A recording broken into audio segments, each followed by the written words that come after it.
ರಾಯಚೂರಿನ ಹಿರಿಯ ನಾಯಕ ಬೋಸರಾಜು ಅವರಿಗೆ ಸಚಿವ ಸ್ಥಾನ ನೀಡಬೇಕು ಅಂತ ಕಾಂಗ್ರೆಸ್ ಮುಖಂಡರಾದ ಕೆ ಬಸವಂತಪ್ಪ ಮತ್ತು ಅನಿಲ್ ಕುಮಾರ್ ಅವರು ಒತ್ತಾಯಿಸಿದ್ದಾರೆ. ಮಾನ್ವಿ ಪಟ್ಟಣದಲ್ಲಿ ಮಾತನಾಡಿದ ಅವರು, ಬೋಸರಾಜು ಅವರಿಗೆ ಸಚಿವ ಸ್ಥಾನ ಕೊಟ್ಟು ರಾಯಚೂರು ಜಿಲ್ಲೆ ಉಸ್ತುವಾರಿ ಜವಾಬ್ದಾರಿಯನ್ನು ವಹಿಸಿದರೆ ಜಿಲ್ಲೆ ಸಖತ್ ಡೆವಲಪ್ ಆಗುತ್ತೆ ಎಂದಿದ್ದಾರೆ. ಜನರಿಗೆ ಯಾವುದೇ ಕಷ್ಟ ಬಂದರೂ ತಕ್ಷಣ ಸ್ಪಂದಿಸುವ ಅವರು ಸಣ್ಣ ನೀರಾವರಿ ಇಲಾಖೆ ಮೂಲಕ ಚೆಕ್ ಡ್ಯಾಂಗಳನ್ನು ಕಟ್ಟಿ ನೀರಾವರಿ ಕ್ರಾಂತಿಯನ್ನೇ ಮಾಡಿದ್ದಾರೆ ಅಂತ ಮುಖಂಡರು ಹೊಗಳಿದ್ದಾರೆ. ಈ ಹಿನ್ನೆಲೆಯಲ್ಲಿ ಮುಖ್ಯಮಂತ್ರಿ ಡಿ.ಕೆ. ಶಿವಕುಮಾರ್ ಅವರು ಬೋಸರಾಜು ಅವರಿಗೆ ಸಚಿವ ಸ್ಥಾನ ನೀಡಬೇಕು ಎಂದು ಮುಖಂಡರು ಮನವಿ ಮಾಡಿದ್ದಾರೆ.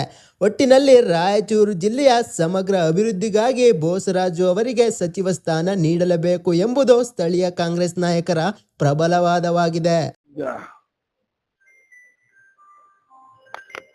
ಬೋಸರಾಜ್ ಸಾಹೇಬ್ರ ಬಗ್ಗೆ ನಾವು ಹೇಳ್ಬೇಕಾಯ್ತಂದ್ರೆ, ನಾವು ಬಹಳ ಸಮೀಪಲಿದ್ದ ನೋಡಿ ಅವ್ರನ್ನ ಏನಿದ್ರು ಬಹಳ ಹಗಲು ರಾತ್ರಿ ಕಷ್ಟಪಟ್ಟು ಪಕ್ಷಕ್ಕೆ ದುಡಿಯೋರು.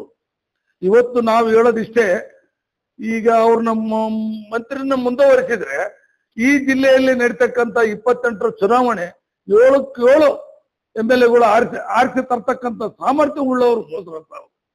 ದಯಮಾಡಿ ನೀವು ಹೈಕಮಾಂಡ್ ಅವ್ರಿಗೆ ನಮ್ಮ ಮನವಿ ಇಷ್ಟೇ, ಏನೇ ಮಾಡಿ ಬಹಳಷ್ಟು ಹಿಂದುಳಿದ ವರ್ಗ ನಾಯಕರು, ಯಾಕಂದ್ರೆ ಎಲ್ಲ ಹರಿಜನರು ಹಚ್ಕೊಂತಾರ, ಮುಸ್ಲಿಮರು ಹಚ್ಕೊಂತಾರ, ಕುರುಬರು ಹಚ್ಕೊಂತಾರ, ನಾಯಕರು ಎಲ್ಲ ಜನಾಂಗ, ಇಡೀ ಹಿಂದ ವರ್ಗ ಏನೈತಿ ಎಲ್ಲ ವರ್ಗ ಆತ ಬಹಳ ಲೈಕ್ ಮಾಡ್ತಾನ. ಅದಕ್ಕೆ ನಾವು ಅವ್ರಿಗೂ ಬಹಳ ಬೆಂಬಲವಾಗಿ ನಿಂತೀವಿ. ಅವ್ರಿಗೆ ದಯಮಾಡಿ ನೀವೇನೇ ಕಷ್ಟ ಸುಖ ಇದ್ರು ದಯಮಾಡಿ ಅವ್ರಿಗೆ ಮುಂದುವರಿಸ್ಬೇಕು. ಮಂತ್ರಿನ ಇನ್ನು 2 ವರ್ಷ ಮುಂದುವರಿಸಿದ್ರೆ ಇಲ್ಲಿ ನಮ್ಮ ಮಾನ್ವಿ ತಾಲೂಕಾ ಮತ್ತು ರಾಯಚೂರು ಜಿಲ್ಲಾ ಎಲ್ಲ ಸುಧಾರಣೆ ಆಗ್ತದ, ಡೆವಲಪ್ ಆಗ್ತದ.